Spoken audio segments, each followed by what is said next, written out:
Brr! It's cold out here. It must be autumn.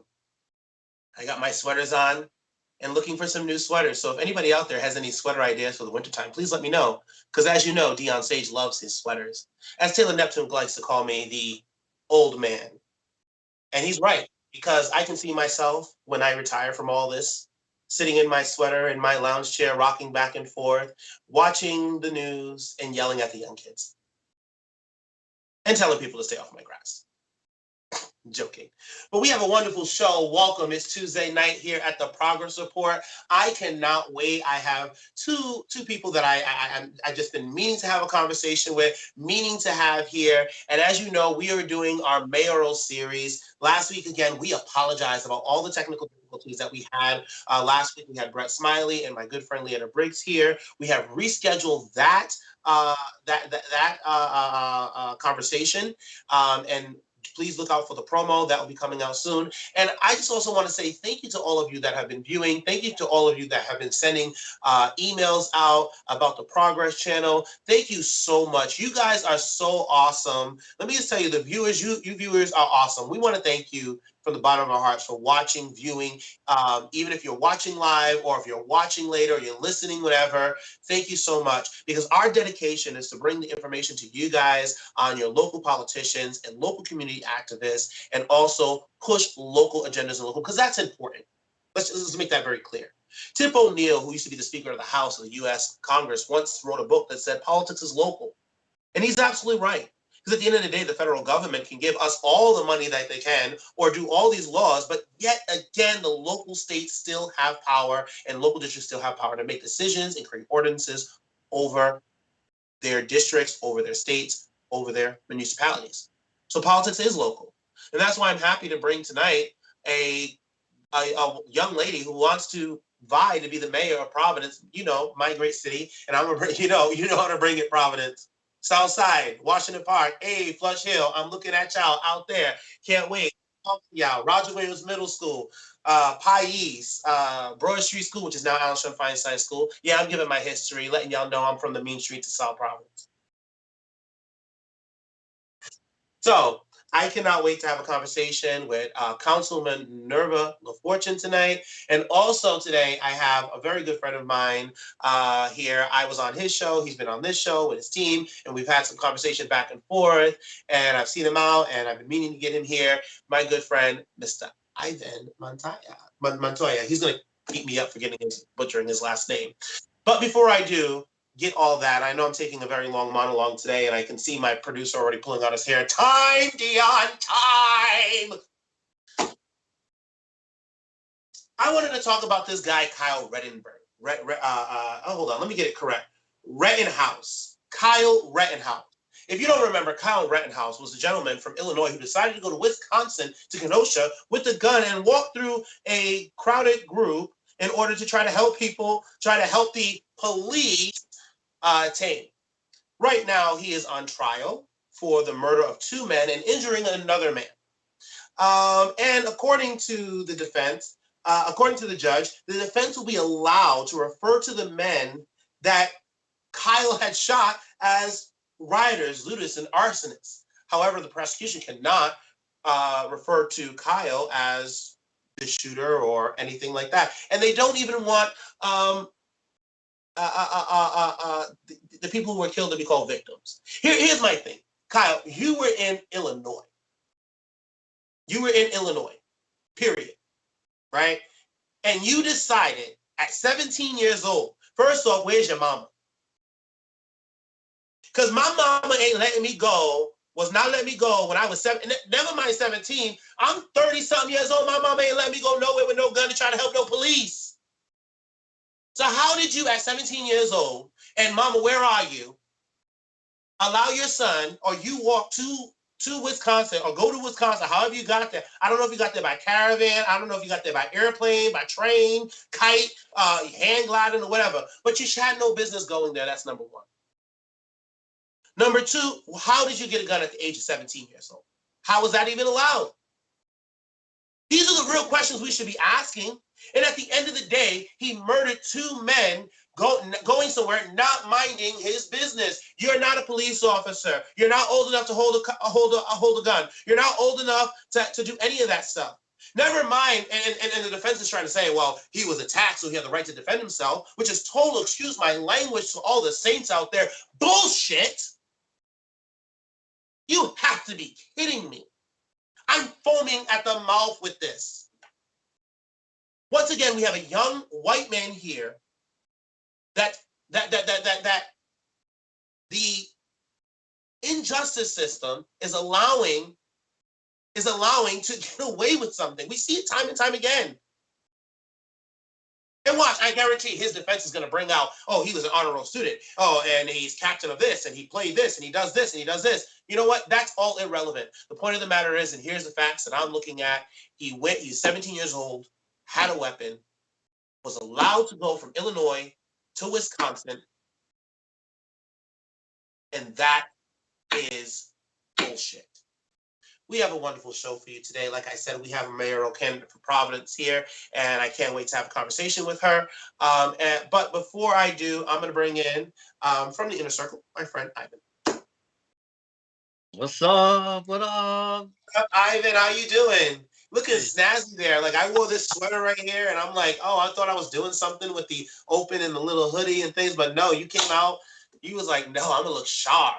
No, well, it's a very important episode today. We have somebody very important, and you never know. It's the future mayor of Providence. So first impressions are everything. So, but yeah, you know me. I usually wear a hat. I'm usually like very low key, but it's a very important episode today, and I'm very excited to be here. So I want to thank you so much for inviting me because I feel like this is gonna be a very special one for me, especially talking behind the scenes and everything. We actually been around each other, so it's Wow. small world, but it's great to see that people that even I grew up with are still trying to fight the big fight out there, for the city and everybody. So I'm definitely excited to be here. So thank you very much. Problem, thank you. And you know what? You said something very important. Is talking about fighting the big fight. I think next year is a very important election year. Providence is going to be voting for mayor.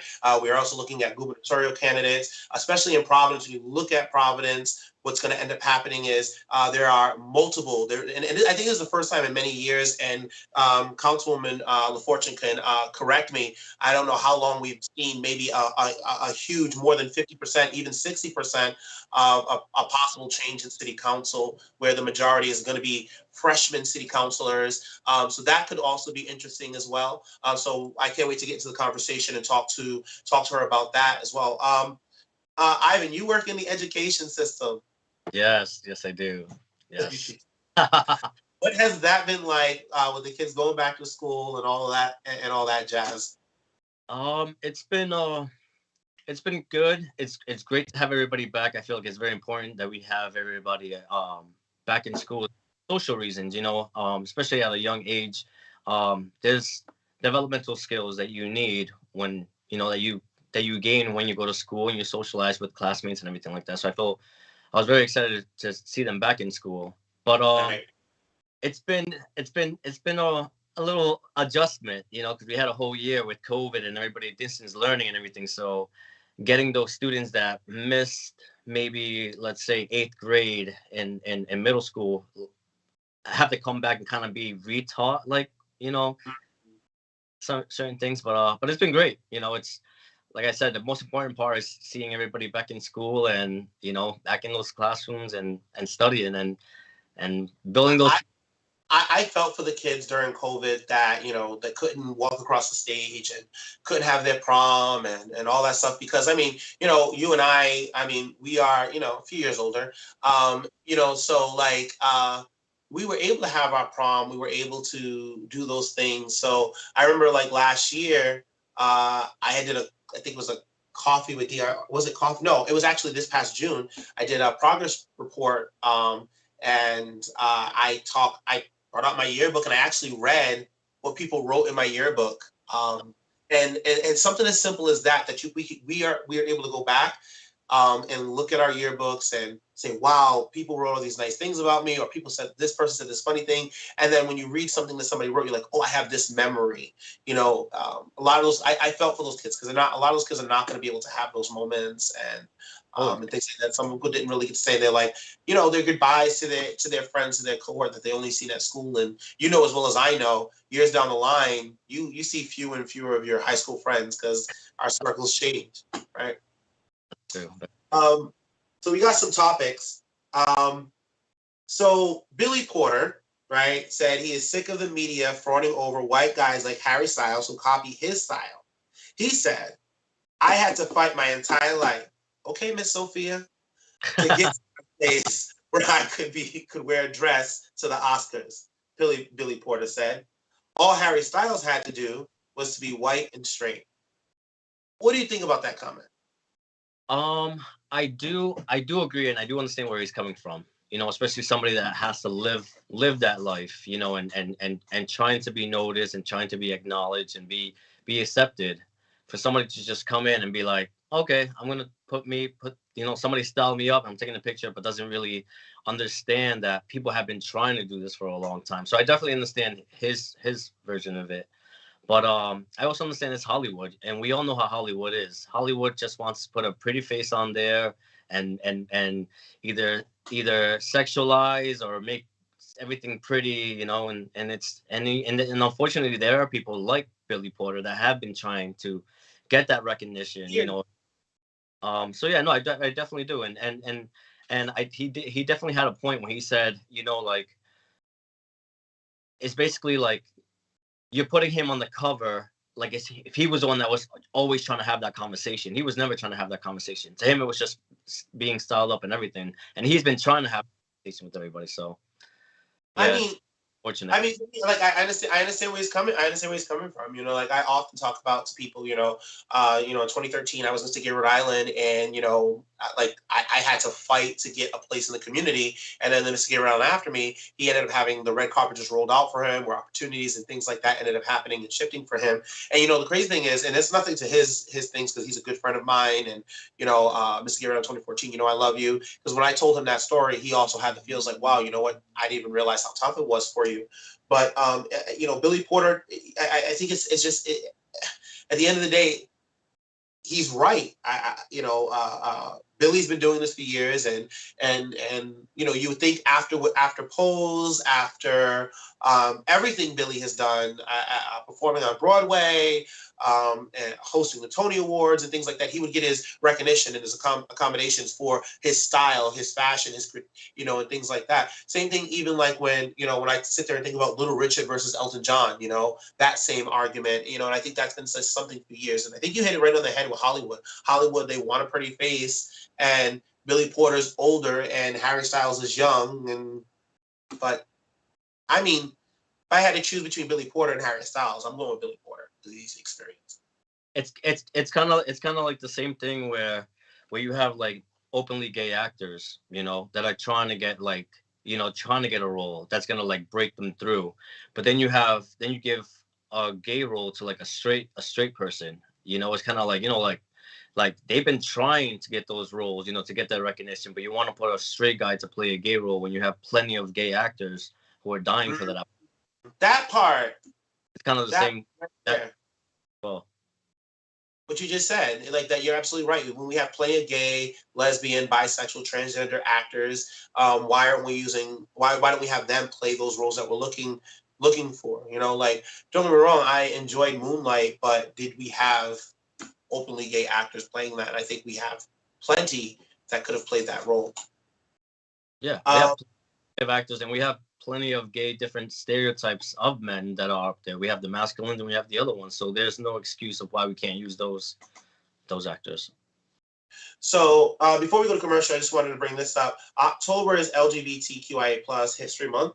So let's talk a little history. In the early 1970s, Black and Latino gay, Latinx gay, trans and queer people developed a thriving subculture in house balls, where they could express themselves freely and find acceptance within a marginalized community. It was here where the world of drag pageantry, which often favored white contestants, evolved into competitions that spanned a variety of categories, including Vogue battles. But did you know those events can trace their origins as far back as early as the 1800s? Harlem's Hamilton Lodge, number 710, hosted regular drag balls during the post-Civil War era. Attendees varied in race, gender, and sex, with some women taking part by wearing men's clothes. But the main attractions were female impersonators who showed off their groins, their groins, groins and bodies to panel of judges, and they grew in popularity and notoriety. By the early 20th century, drag balls were considered illegal and taboo to the outside world. That drove the competitions underground and also undoubtedly added to their appeal.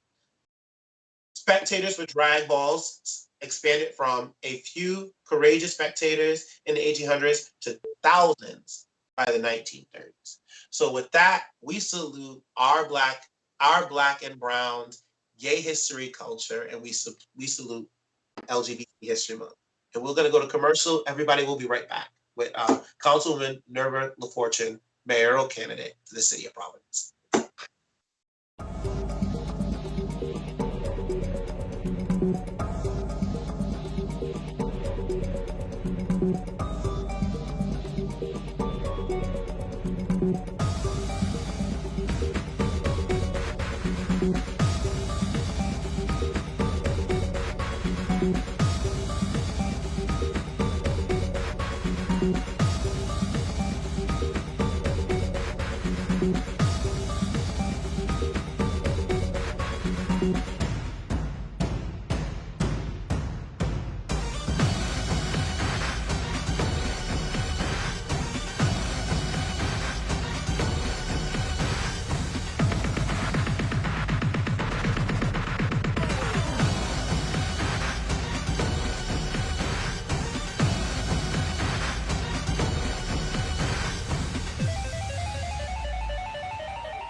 So, what a wonderful conversation with Ivan, and it's been great so far, even behind the scenes. Let me just tell you, behind the scenes has been wild. When they all come on, I don't know what's gonna happen. Something about to happen. I can feel it. Something about to happen. So everybody, just be ready. Get your popcorn. Get your popcorn ready.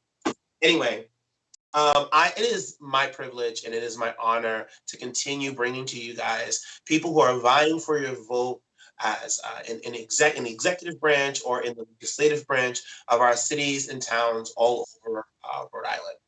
And my job and my commitment is to ask the tough questions, ask questions that hit our community the hardest. That's my job. Why? Because, I got a good hook, but I got a mean right. But I'm excited to continue this mayoral series and speak with the only candidate who is a woman of color and could possibly be the first female and African American person to be elected in Providence. So, ladies and gentlemen, my non-binary siblings and everyone, help me welcome Councilwoman Nirva LaFortune. Thank you so much, Dion. Thank you. That was a great Coming welcome. in. Sorry if it's been a little wild for you in the beginning and things like that, but it happens sometimes. It wasn't wild at all. As you were talking about Billy Porter, I was like, who's the other guy? Billy Porter is legendary. And one thing you forgot to mention, he is a Tony Award winning actor. 2013 for Kinky Boots. Nobody comes before Mr. Billy Porter. Thank you very much. Well, you heard that. Nobody comes before. So, Mr. Yes, Harry sir. Styles, you need to sit That's down. right. That's right. And Queen Billy Porter. Let's correct that. Queen. Yes. Hey, Yes. right here on this, where it says "Born to be Queen" on this planet. That's right. That's right. Right there. Born to be Queen, Billy Porter. So, Councilwoman, you have, you've done a lot. I've seen you doing a lot of work. I've seen you talking. I got to meet you this year. You came to the flag raising in Providence. And then we've had conversations at a few fundraisers and also at a few rallies. And now I get to sit down and talk with you one-on-one. Let's go right into it. Why do you think you're the best choice for mayor of Providence? Well, number one, Providence is an amazing city, and we need a leader that, one, is always going to put the city of Providence first. As we talked about earlier, both of us are from the city of Providence. We went through our public schools. There's so much potential here in the city, but we need a leader who has a vision, who's going to be able to bring Providence into the 21st century. And I'm confident that I am that person, and someone who also is able to build bridges. Because we need someone who can leverage our assets, recognize the talent that we have in our city. There's so much potential here. But again, we need a leader who could recognize that and be able to cultivate those relationships and take Providence to into the future. And I know Um, that I'm that person. so you say vision. I often hear a lot. We often hear a lot of politicians talk about, well, I have a vision, I have a vision, I have a vision. What is your vision? Where do you? So if you're elected, let's say you're elected tomorrow, mayor, and you have 4 years. 4 years from now, where do you see? What is your vision for Providence 4 years from now? Absolutely. So first, I'm going to tell you a little story, and that could bring everything together. So as I said, I grew up here, but I wasn't born in Providence or in the United States. I'm an immigrant, like many Providence residents. My family came here from Haiti in the mid 1980 80s. And in fact, like many immigrants, I also experienced being separated from my family. My parents left Haiti during the fall of a dictatorship, Duvalier's era. Unfortunately, because of poor immigration policies, I was not awarded any immigration documentation. So my parents had to make the difficult decision to leave me behind. And so we think about and we have seen children who have been separated by their families. We're seeing them on the border. Some of them are put in cage. Luckily for me, that wasn't the case, or the experience that I had. But again, the trauma that one experiences being separated from their loved ones, it's real. But I came here in like late 1986, and I grew up here in the south side of Providence, Dexter, Dartmouth, and then Verndale Avenue. So West End, South Side, Washington Park. And growing up here and being engaged through programs like City Year Young Heroes, through Feinstein Leadership, where I volunteered, on the West End and downtown and different parts of the city, through programs after school, like the theater program, where I got to act and discover my voice, even as an undocumented person. Um, I was given opportunities that many people don't have.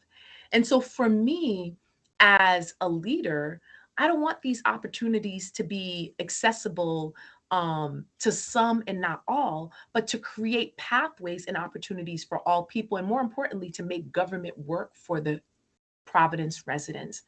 There's so much potential here. We have an amazing port. I love running. I mean, I don't want to say I love running. I run because that's part of my mental health. It keeps me grounded, and I could fit into my clothes because I love pizza very much. Olympic Pizza was one of my favorite pizza places in Washington Park. Running is the only exercise I will do.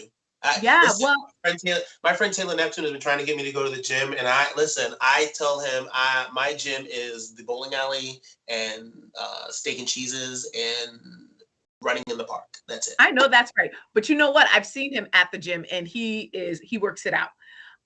But one of the beauty about running in the city is that you get to go in different neighborhoods. And like when I run down North Main Street, I see the potential for mixed use development where you have commercial space or art space on the bottom and residential on top. Allen's Avenue, some real environmental mitigation. So we have a robust port where there's jobs and opportunities. You go into Onlyville and there's potential for housing and art studios for artists. There's so much happening in our city. But again, we need a leader who can work with our city council, who can work with our state legislators, because at the end of the day, this is the capital city. And also leverage the partnerships with our nonprofits. We have Brown, we have PC, we have Rhode Island College, we have Johnson and Wales, we have URI, we have Roger Williams, all in the city of Providence. But yet we have a struggling school system with only a little over 23,000 students. We should be a model for in the country, right? And we have the other thing we have is this unique diversity of people from all over the world. But we need to make sure that government works for them. We need to make sure that we have a robust educational system because that's part of it, our economic infrastructure. We need to make sure that we have a strong economic infrastructure where we're supporting our small and local businesses, but also making government work for the people. So, so you've been a city councilor for quite some time, and so what is some legislation or what are some ordinances that you've put through, or what are some fights you've had to have during? Describe your time as city council and also support, and at the same the connection that you have supported to for your vision that you see where the vision is for mayor. If that makes sense, that question That makes makes a lot of sense. So, in terms of like education, I actually was one of the people who originally, um, introduced legislation for us to have a curriculum that's ethnically diverse. In fact, when I was a grad student at Brown University, my team is the team who wrote the report outlining how an ethnic studies curriculum can look like in our district. Two, I passed legislation to increase social emotional support for our students.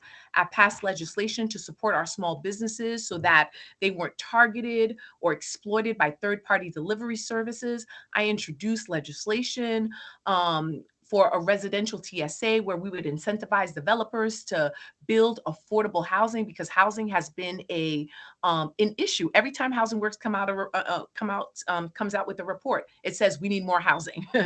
And we're seeing the price of housing going up. Um, I've supported legislation to, and just in general, to make sure that government is working for the people. And I so think that's really critical. so question. Um, there's a lot of talk right now about Mhm. the Providence School Board. Should it be appointed versus elected? What are your thoughts on having an elected school board? And I would say, well, yeah, what are your thoughts about having an elected school board versus having the appointed school board?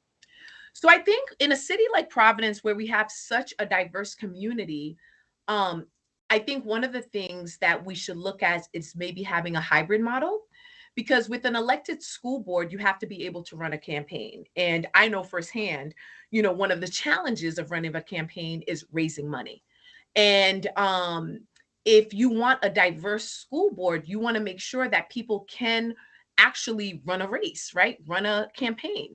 And so if someone has to work full time, if someone has other obligations, or if someone lives in a part of a city where they don't have the financial or social capital to raise that money, it might pose a challenge.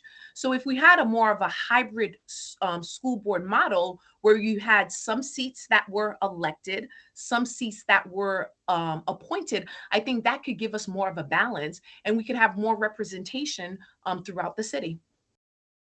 Okay. Where do you stand on the Leo board? On Leo board, are you repeal or you reform? Oh, I think that we need to reform the Leah board. One of the things that we're looking at is with the Leah board is that it provides police officers with an additional layer of due process. If an officer does something that they're not supposed to do, we have to hold them accountable. We're only a few states that still has a Leah board, and what it does, it takes authority from the chief, from holding police officers accountable. And also, even the whole process, if they have to go through a hearing, the taxpayers pay for that. And so, the way it stands right now, it doesn't work. I can see in the past um, why a Leah board was established to make sure that chiefs are not taking advantage of police officers, and there's a process for them. But at the end of the day, we've seen some shifts in government. We're seeing more office structures that are a bit different. But the way that it stands right now, we're seeing that there are officers who are getting away with things where they're committing crimes and incidents. They're hurting communities. They're further marginalizing communities of color, and it's not effective the way it stands. So, Nirva, unfortunately, we got to cut this conversation, our conversation short, but we're going to bring you back and we're going to have Ivan here. We're going to talk a little bit more. But everybody out there, this has been a great conversation so far. Don't go away. Go refreshing your drink, get you some popcorn because we're about to get ready.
And we are back. How's everyone doing out there?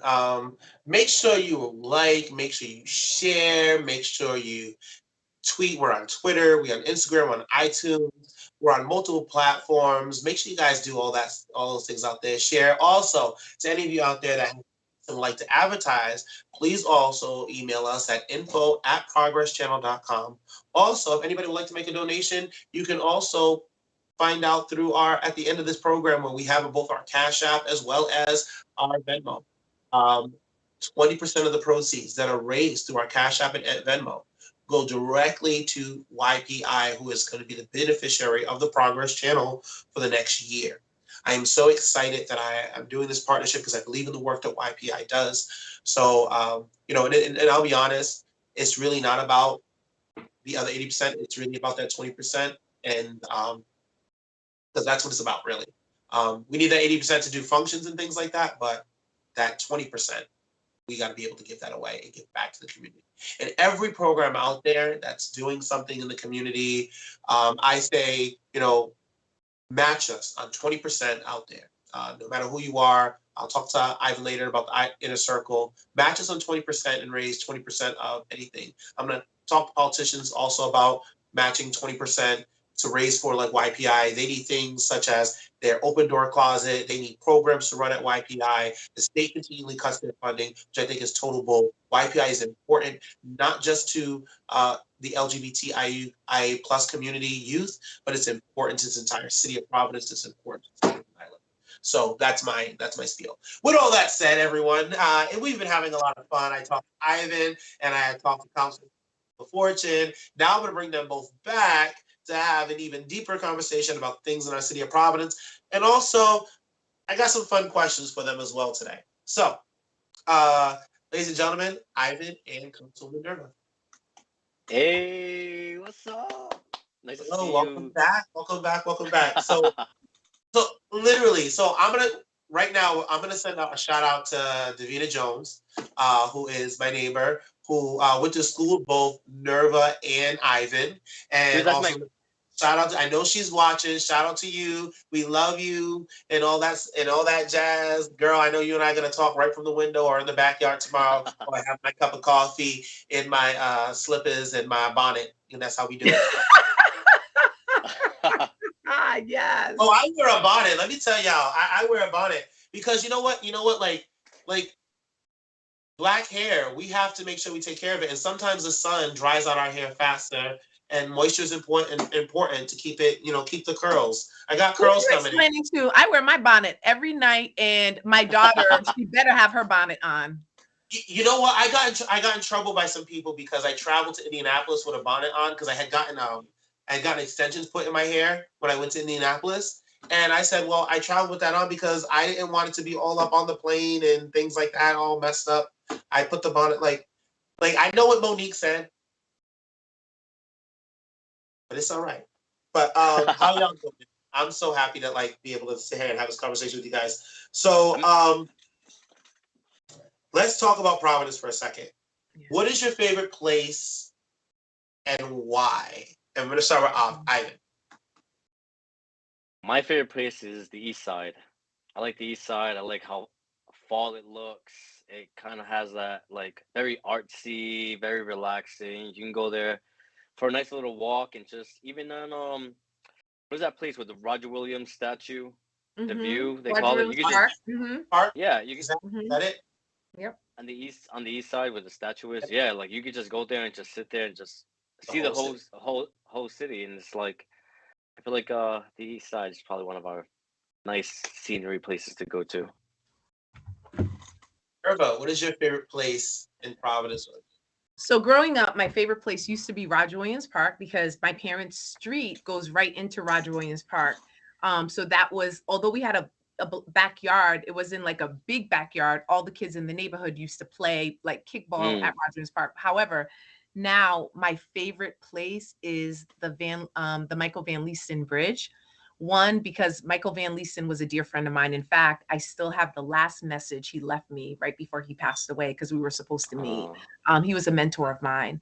And what's really special about the Michael Van Leesten Bridge is that Michael Van Leesten was a bridge builder. He connected communities, and he was able to engage with people from different walks of life. And when you go on the bridge, you walk, you hang out, people from all over the city come to that bridge. And it also connects the east side with the rest of the city. And I just think it's a really special place. And it's one of my favorite places. I love when I'm on my morning runs to run over the Michael Van Leesten Bridge. There's this energy that just encompasses me. And I really enjoy it. Yeah, it's a great place. Yeah, I would have to agree with that. Yeah, you know what? So I have enjoyed lately Roger Williams Park, but when I was a kid, I used to enjoy riding my bike. I used to enjoy riding my bike all around Washington Park and different areas of Washington Park, whether it be Park side or State side. But I also enjoy downtown. I enjoy downtown Thayer Street on some nights when I want to go and just sit and roast people. Walking down. Good place. Comedians. Any comedians out there watching? You ever need material? Walk down Thayer Street. But anyway, but I love. There's different parts of the city at different times I like, and I'm starting to like the bridge, the Presbyterian Bridge. I have my issues with it. I'm starting to like. So Not my tonight. next. If you could wave a magic wand and tomorrow we can wake up and one thing would be different about Providence, what would it be? We'll start with you, Councilwoman Nirva. We would have a better school system because I think if we had a robust school system, it would just transform the city. One of the things about education is that education applies to every single aspect of life. There are studies that show education, the correlation between education and mobility, education and outcome, education and economic opportunity and development. If we have strong systems, we're not going to have to fight to get businesses to come here and giving them, TSAs after TSAs. We're going to have people who want to live and, and invest in the city of Providence. So if I could wave my magic wand, I would completely transform our educational system and make it more equitable, have a diverse teaching force, and make it robust and also inclusive, with an inclusive curriculum as well, um, and accessible for every family in the city of Providence. Ivan, if you had a wand, If I had a wand, I would definitely make downtown Providence more resourceful for all our brothers and sisters, especially when it comes to mental health access Mm, in downtown. I feel like um, because of our culture, and by culture I mean because of where we grow up, I feel like there's a lot of struggles with everybody, and I feel like having the right resources in a central location where everybody can go to, and I feel like that would definitely be alongside with our educational system. I feel like that would definitely be beneficial for our communities and our brothers and sisters going forward. mhm, if I had a magic wand, if I could, I would yeah, it would have to be education for me too. It would have to be education for me as well. I think our education system is long overdue for reform. I think our education system is in many ways outdated. I think that we have to find ways to move our education system in Providence from the 20th century into the 21st century and make sure that our teachers, not just our teachers, but also administrators, because even though, like I tell a lot of administrators, even though you're an administrator and your job is to come up with curriculum, things like that, but the main point of your job is to teach. And I would love to see administrators begin to teach classes like 2 or something per quarter, where they have to go in and do teach assemblies and do something in their subject area to help out the schools. Because one thing I loved about my time working at the Met High School was that our administrators were in the buildings with us. So when I was at the P Street building, one of the directors, their office was in the P Street building. When I was at the Liberty building, we had 2 directors in there. When I was at Justice, the director of the school, one of the directors of the school was in the Justice building, and the other director of the school was in the Unity building. So we had our administrators right there, and they would lead things like workshops, pick what we had used to have on Mondays and Wednesdays, pick me ups. They were 30 minutes with kids we would where a lesson was taught, or we had to do some type of fun or activity with them. I remember one time we talked about the history of hula hooping with the kids, and we had a hula hoop competition. We had jump rope competitions. We did that as pick me ups, and then we had things on Friday. We had something on Friday night called Pick Me Out, and these directors would come. I would love to see something like that in the Providence school system, where the administrators are not just creating policy, not just looking at paperwork and data, but they're also looking at they're also working with our kids so that they're also seeing what the teachers are seeing on the front line. That's my feel. So Can I add to that? I know I talk a lot, yeah. and I'm pretty sure if you watch my podcast on Wednesdays, the other circle over the 3 under the duh. I remember the last But question you were interrupted by But I talk a lot, and I've been trying to contain myself a lot. I've been trying to hold my chair. I was like, "Yo, grab your chair. Don't say nothing. It's not your show." But no. Something to add to that as well is with our principals is visibility. A lot of our kids, especially like in the high school level, like a lot of these students don't know who their principal like are. Like they don't. There's no engagement. So I feel like an engagement between administrators and students can build a relationship between those, and I feel like it between the two, and I feel like it can build a better community within the schools, because I know a lot of the high schools are struggling with behavioral issues and everything in the school, but we also don't have a connection between the administrators and the students. So I feel like making it mandatory to at least like something that I was thinking about implementing is maybe once a week, like we prize some students with having lunch with their administrators, just so you get to know, because as an administrator, you should know who your students are. And if you're not engaging with your student, how are you going to manage a school or know what's good or what your students need if you don't communicate or engage with them at all? You're absolutely, you're onto something right there. You're onto something right there. Nirva, I'll get to you in one moment, but you're onto something right there because I remember a good friend of my grandmother was an educator. My grandma was an educator, and another educator friend of my grandmother's. He had said to me one time, he said, Dion, because I was telling about my idea, like I feel like principals should also be teaching. He said, well, how do you think schoolhouses started? Schoolhouses started with one teacher, then you had a teacher, then a teacher's assistant, and then when they got bigger and they added a third teacher, they had the principal teacher, the teacher, and the teacher assistant. So like the principal, like we took principal from a teaching perspective to just a administrative discipline, managing the teachers. Well, sorry, we took it there instead of it being what it is. Nirva, go ahead. Sorry. Oh no, not at all. I thought there was a little fruit fly. Sorry. Oh, I thought you had your ear. No, I thought you wanted to jump in there. It was a no, fruit no. fly. No, but Yeah, I do agree with Ivan though in terms of making it's important for the administrators to know the art of teaching Mm. and to be in the classroom and understand what it means to engage with students and to be in the classroom setting. A lot of times when the people who are making the top people who are making decisions don't know what it means to be an educator. And it's a challenge. I think the pandemic showed us the importance of having teachers who are culturally competent, teachers who care about students, teachers who are skilled, teachers who understand their content that they're teaching. But teaching is not easy.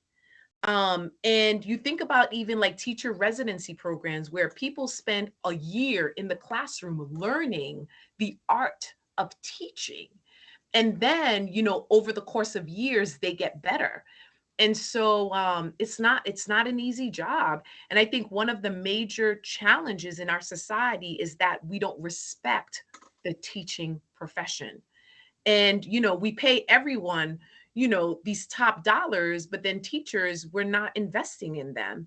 And we've seen a decline in the teaching profession, and the problem is that we have not been investing in education in the teaching profession in general. So we need to elevate our teachers, and that's how we can attract more people from diverse backgrounds, because what ends up happening with teachers of color is that there's these high expectations for them, and then they get burnt out and they leave the teaching profession altogether. So we need you to know, make more investments in the teaching, in the teaching field. And also, if you're going to be an educator, you should not leave college with significant amount of debt where you can't even make enough to pay back your student loans. Mm. So we need to invest more in the teaching what's that profession. phrase we say in church? You're walking heavy, man. But no, Yeah. I definitely agree. you're absolutely right. You're absolutely right. We do have to elevate our teachers. I think that if we're going to have a performance system and evaluate teachers, it needs to be based on what the teachers that get the most out of their students do, Yeah. and not try to create a bare minimum.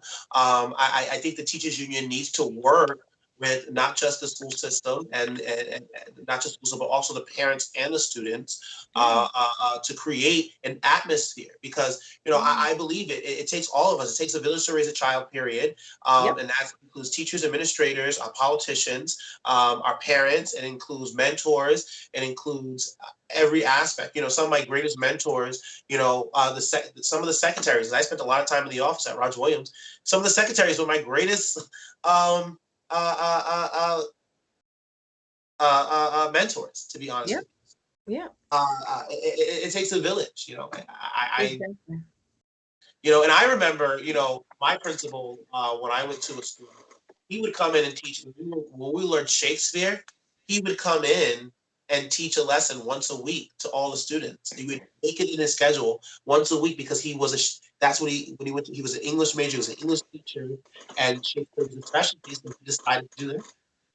Yeah. You know, Speaking of, Shakespeare, one of my favorite teachers was my senior, Mr. Saucia, who was my English teacher my senior year of high school. He ended up passing away. I learned that he had cancer. Number one, he introduced me to Shakespeare and my love for Shakespearean work. And I'll never forget, one of my favorite pieces is a Midsummer's Night's Dream and Othello. And I remember, we were complaining about Othello. We're like, listen, how can we make Othello more relatable? And he was like, you tell me. And so before Hamilton, there was Othello, the hip hop version. And myself and Juan Rodriguez from Washington Park, we co-wrote and produced Othello, the hip hop version at Mount Pleasant High School. And we performed it. And I'll never forget, at the end, Mr. Saucia cried. And he said to me, my middle name's Rebecca. He said, Rebecca, you're going places. I will never forget him. Never, never, never forget him.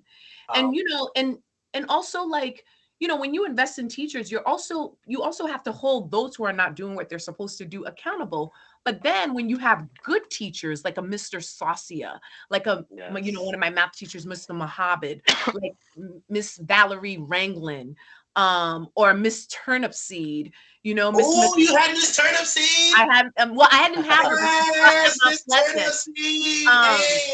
Miss McCabe, who introduced me to Zora Neale Hurston, who's my kindred spirit. In ninth grade, those are teachers that could serve as mentor teachers to new teachers or those who are struggling, and they can help them refine, their teaching skills and be more effective educators. But, part of the issue is that we've politicized education. At the end of the day, I don't want anybody gambling with my children's education.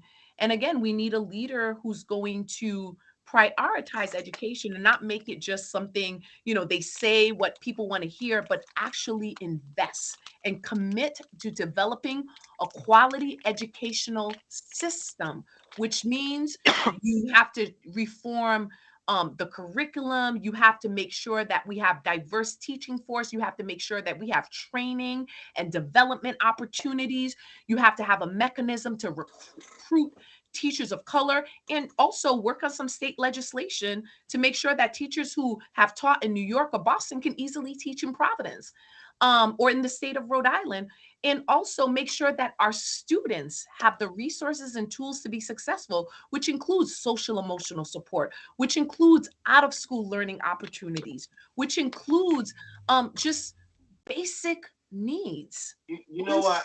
So that they can thrive. Councilwoman, I'm looking forward to having a meal with you. My favorite right now is Kin, downtown, because I like love Kin. And by the way, Julia, excuse me, is a what? PPSD graduate. Thank you very much. Oh, yes. From the south side of Providence. Thank you very much. I love her catfish and collard greens there. Yeah. Matter of fact, I'm thinking about it right now. But we do got to go to commercial. Before we go to commercial, I do want to say this. You're absolutely right. When we need to identify those teachers who are highly effective, really good teachers. I can think even, like we just said, Miss Turnipseed was a highly effective teacher. I remember she wasn't my teacher directly. However, but she mentored us, because she mentored me. Right, exactly. I remember I had a teacher, Mr. Wall, Mr. Wall, who was a good teacher, and he was teaching about civil rights and the civil rights movement. And it was the first time I learned about Emmett Till. And Miss Turnipseed came in to co-teach the lesson with him. And it was a powerful lesson because Miss Turnipseed grew up in the town that Emmett Till was killed in. And so she had a perspective that, literally, while she spoke, you could hear a pin drop, you could hear a feather drop at that point when she spoke about it. And even during my entire senior year in high school, when I did my senior thesis project for high school, she was my mentor because it was all about English education. So shout out to Miss Turnipseed. And wonderful woman that she is, an excellent educator, and educators like her. But we have final thoughts coming up, and we have to do a commercial because my producer already has given me like the 1-2. So we'll be right back.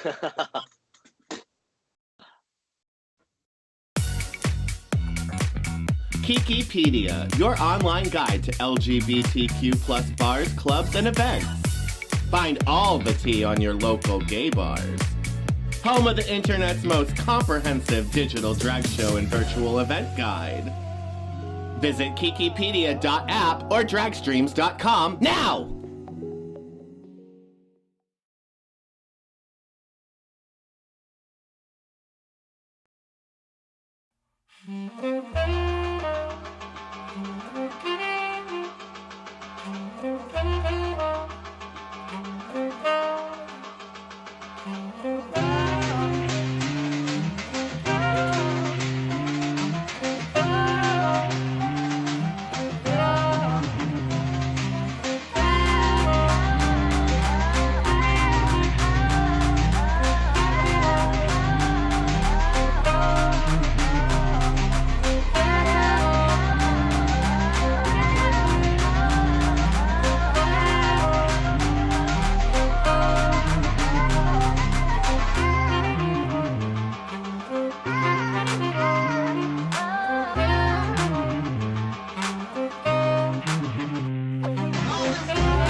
All I'm gonna say is this: Providence is small, y'all. Rhode Island is small. Providence is small. We are back here. We're talking about educators, and let's shout out some. We're gonna shout out one educator, Miss Wiggins. Yes. Yo, rest in peace, Miss Wiggins. Yo, all three of us had dealt with Miss Wiggins, and those of you out there, some of my friends, y'all remember Miss Wiggins. Straight up, B. Wiggins. Like, shout out to her. Awesome educator, discipline, but support.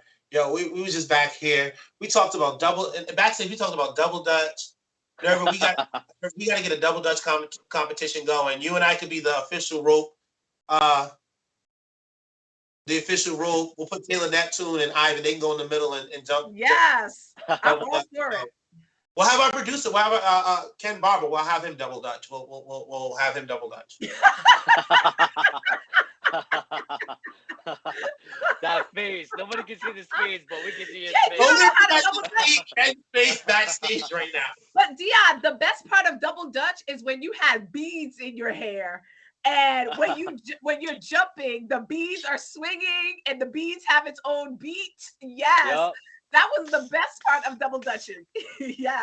My favorite jump rope song was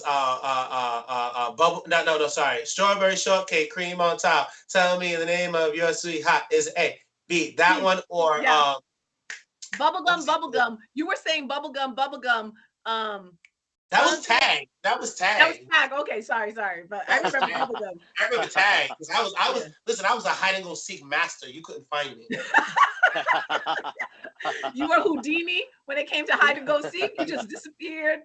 The magic trick. So everybody out there, this has been a lovely show. Seriously, but all good things have to come to an end, unfortunately. And I'm pretty sure we're gonna have Ivan back, and we're definitely gonna have Councilwoman Nirva LaFortune back as she continues her race. But we have to do final thoughts, everyone. So I've decided we're going to go in this order. We're going to go Ivan first, and then we're going to go Councilwoman Nirva, and then I will wrap up. And yeah, definitely that double Dutch competition is coming up soon. So, Ed, with that said, Ivan, take it away with your final thoughts. 60 seconds. Shoot. No. All right. First of all, I want to thank you guys for having me. I had a great time. It's definitely nice to have a conversation with mayoral candidate LaFortune. And I don't know. Love each other, love one another. Remember to respect yourself and respect others. If you respect yourself, others will respect you as well. Set boundaries. Let everybody know. You know, we live in a time right now where everybody's open-minded, and just be vocal with one another, respect one another, love one another, and thank you for having me here. Oh, and also check me out on the Inner Circle Wednesdays. TH3 Inner Circle on YouTube. Yes. Councilwoman LaFortune. Thank you so much for having me here this evening. It was such a privilege and pleasure to be able to talk to people from my hood and from my school, and just to connect on so many layers. And this is what Providence is people being able to come together to talk about issues that matter to them, to connect on various levels, and to relate on topics that are important to us and our community. So it's truly a privilege. And one thing I just want to remind our people, it's early on. This is going to be an important race. This is an opportunity for us to change how politics look like in the city of Providence. We have never elected a woman. We have never elected a Black person.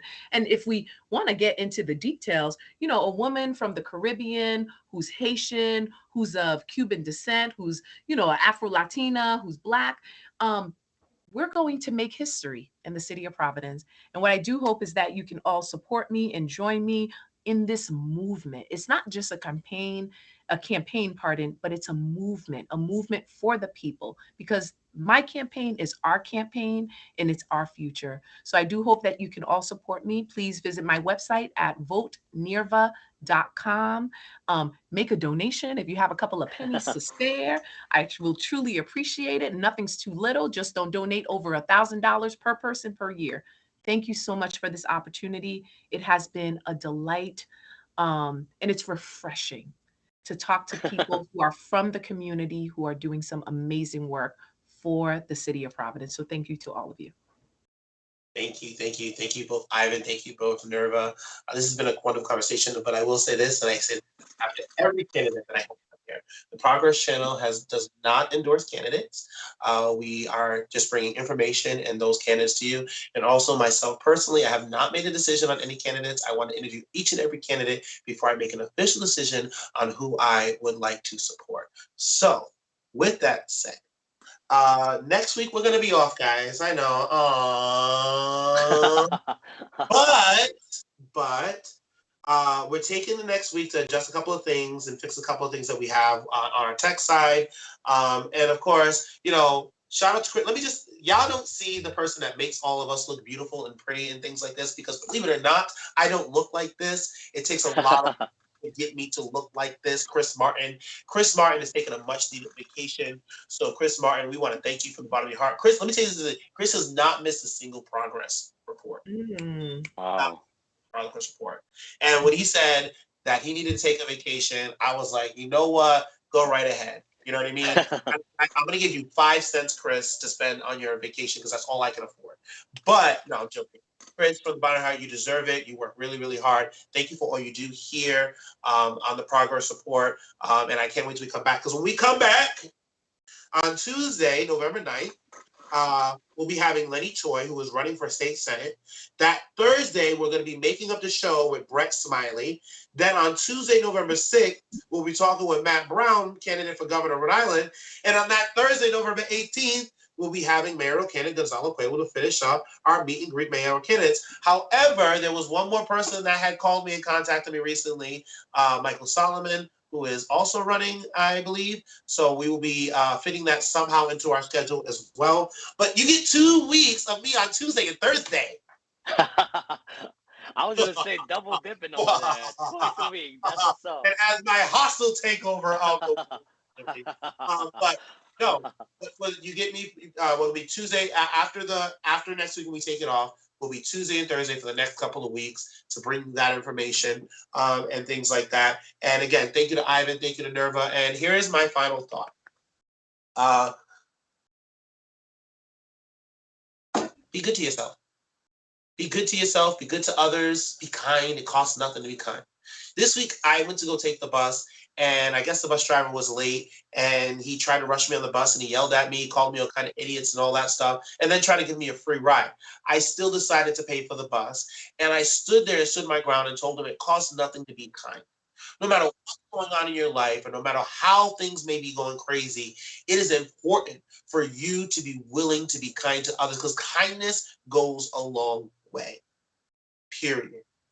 Even if you don't like someone, you don't have to like everybody. And I understand there's some people that are crazy out there. There's a lot of people like, Marjorie Taylor Greene. I can't see myself liking her. And kind, it would hurt, but it would have to be kind. But with that, thank you guys so much for watching tonight. Thank you to mayoral candidate, Councilwoman Nirva LaFortune, for taking time out of her busy schedule to come and talk with us. Thank you to my friend Ivan from the Inner Circle for coming down, being my good friend today. And thank you to you for watching. Until we come back, remember next week we'll be here. Until we come back, peace, be good to yourself. Good night, Rhode Island. Mwah.